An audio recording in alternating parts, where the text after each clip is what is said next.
حکوومەتی هەرێمی کوردستان بەبێ گەڕانەوە بۆ پەرلەمانی کوردستان کە بەپێی یاسا باڵاترین دامەزراوەیە لە هەرێمی کوردستان بڕیاری کەمکردنەوەی موچەی موچەخۆرانی هەرێمی کوردستانیدا بە ڕێژەی 121 کە ئەم بڕیارەش هاوشێوەی بڕیاری پاشەکەوتی موچە نیگەرانی زۆری لای موچەخۆران دروست کردووە. هاوکات ئەم جۆرە بڕیارانە بە تاگلایەنانە و بەبێ گەڕانەوە بۆ ڕای پەرلەمان و بەشێک لە فراکسیۆنەکان و پەرلەمانتارانی نیگەران کردووە و ئاماژە بەوە دەکەن کە ئەمە دەستبردنە بۆ قوتی خەڵکو و پەیوەندی بە چاکسازیەوە نییە. چاکسازی ڕاستەقینە بریتە لە بڕینی موچەی بندیوار و دوو موچە و موچەی نایاسایی.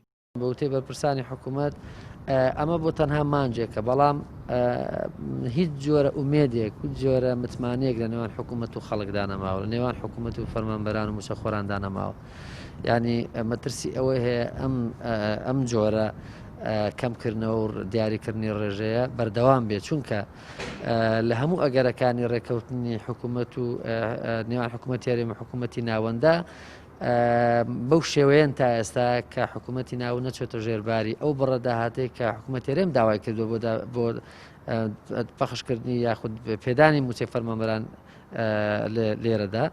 بۆیە لە ڕێگنەکەوتنی حکوومەتی هەرێمی حکوومەتی ناوەند ناچارە حکوومەتی هەرێم داهاتەکانی یاخود بڵێن ڕێژەی موچەی فەرمانبەران بخاتە ئەو ئاستەی کە حکوومەتی ناوەند بۆی دەنێرێ. نەخێر بە هیچ شێوەیەک لە یاسای چاکسازیدا باز لە کەمکردنەوەی موچەی فەرمانبەرانی هەرێم ناکە و سەلاحیەت نەدراوە بە حکوومەتی هەرێمی کوردستان کە بتوانێت موچە کەم کاتەوە.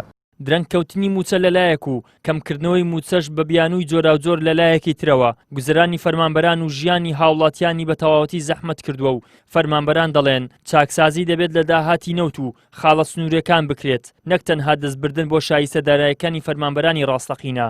بڕینی 121 موچەی فەرمانبەرانی هەرێمی کوردستان بەداخەوە بڕیارە ئێمەی وەکو فەرمانبەران شۆک کرد، چونکە ئێمە لە بری ئەوە چاوەڕی چاکسازی گەورە بووین، چاوەڕی ئەوە بوون چاکسازی لە داهاتی گومرگ و خاڵە سنووریەکان و هەروەها داهاتی کۆمپانیە نەوتیەکان بکرێ، هەروەها داهاتی ئەو چەندین ساڵێک کە پارەی کوردستان بە فیڕۆ درراوە ئەو پارەی ئەو کۆمپانی حیزبیانەی کە لە وڵاتەدا براوەتە دەرەوە ئەوانە بێتەوە چاکسازی تێدا بکرێت. بەداخەوە لە پاداشتی ئەوە حکوومەت لە بری چاکسازیکردن لە کۆمپانیەکانی حیزبیەکانی خۆیان و هەروەها لەو سەرچاوە بەکاری خراپانەی کە بەکاری هێناوە لە کاتی حکومڕانیدا، بەڵام هات لە بریەوە دەستی بۆ قوتی و هەروەها بەرچی فەرمانبەران برد. بەداخەوەش دەیڵێم نەک لە وڵاتە لە هەموو وڵاتان ئەوەی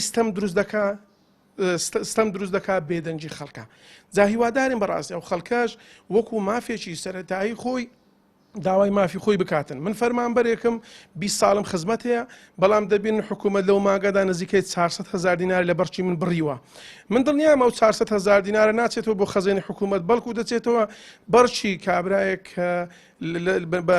بە شێوەیەکی نایاسایی خانەنشین کراوە یان کەسێکی بندیوارە لە ماڵ و دانیشتەوە پارەی من وەردەگرێت. ئەو بڕیارێک کە دراوە لەسەر بڕینی موچەی فەرمانبەران کە لە کاتێکی ئاوهادا کە ئێمە لە قەیرانێکی تەندروستی داین و هەروەها لە قەیرانێکی داراییدان بەڕاستی ئەمە ئەگەر بندرێت ناو بندرێت هەنگاوی چاکسازی بەڕاستی چاکسازی بەم شێوەیە ناکرێت تۆ یەکەم هەنگاو بێی لە بڕینی موچەی فەرمانبەرانەوە دەست پێ بکەی. بۆچی چکە ئێمە ئێستا فەرمانبەری قوربەسەر لە ماڵەوەی کێرەنتی نەکراوە، نە ئیش هەیە، نە کار هەیە، نە معاشی هەیە.